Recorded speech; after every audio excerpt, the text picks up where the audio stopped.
درست بشه، این را ببریم به بچهای مدرسه، مسجد، به هر کسی که خورد و بزرگ اندازه یک کیلو کلی، یعنی اندازه یک 3 4 5 بشقاب بشه، اینا را ببریم بین بچه‌ها و بین نه که مثال مشخصا من شیرین دوست کردم ببرم باشه خانه خوراک خوب ببرم باشه خانه عمه خوب ببرم، این کارو نکنید. کوشش کنید ببینید به بیرون از خانه خود، یعنی به اعضای بیرون از خانه بدین، یعنی خانواده شما بخوره مشکل نداره، اگه بیشتر درست کنید خانواده شما بخوره به دیگران هم بدین.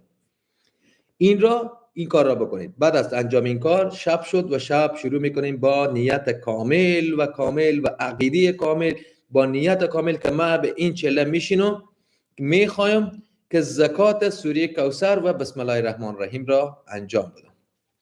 درست شد؟